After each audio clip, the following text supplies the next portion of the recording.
Be ready for the dictation. Start.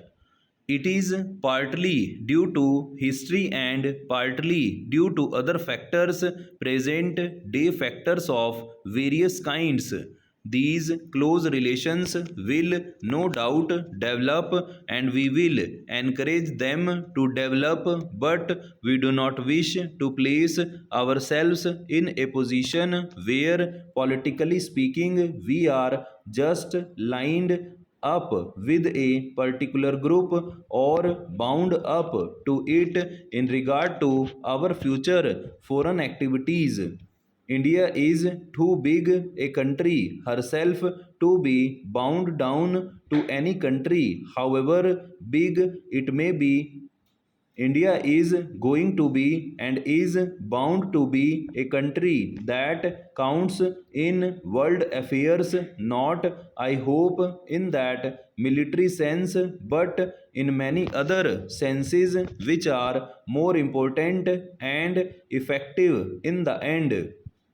Any attempt on our part, that is the government of the day, here to go too far in one direction would create difficulties in our own country.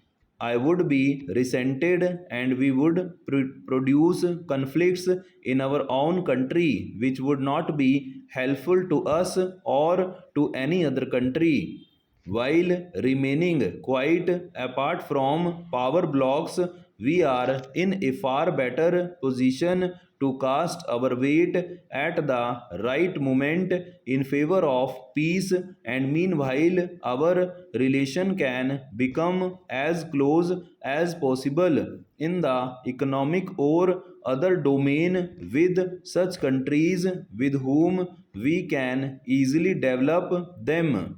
So, it is not a question of our remaining isolated or cut off from the rest of the world, but we do not wish to be isolated.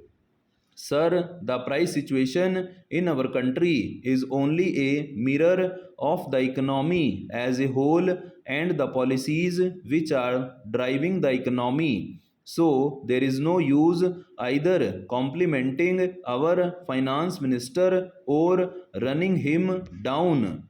Even if the same finance minister was the minister of industry in Tamil Nadu now as he was before, I do not know what he would have done.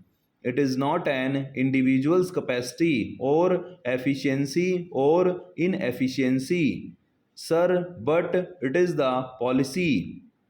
What is the policy towards our economy, towards the trade, towards production, and so on? All these combined together have resulted in this situation. The more important thing is our policy towards our exports and imports. If the House examines carefully our policy and analyzes our exports and imports and the price structure of our exports and imports, it will come to the inevitable conclusion that the imperialist countries are looting our country much more than what the Britishers did during their rule in this country. Para. A few days ago, Sir, the Honorable Minister of Commerce and the leader of this house was giving us some details with regard to tea. Whether it is tea or coffee or any other consumer goods that we export, we only export at the cost of the consumers of this country. For every kilogram of tea that is exported, our country is losing about 4 to 6 rupees. Who is bearing the burden? The burden is shifted to the consumer. Every man or every woman or every child who takes tea in our country has to pay for the export. The export earning is going down.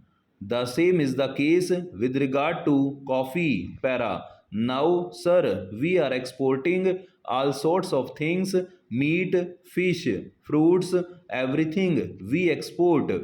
All consumer goods are being exported to earn dollars to pay for foreign debts. This is one of the main reasons for this increase in prices of consumer goods. The basic policy must be changed. We should fight for a reversal of the price structure in the international market. That is where the role of our country becomes very important. Being one of the biggest countries in the world, we are playing an important role in international politics. Our country plays an important role in the non alignment. The same role must be played here for the world economy.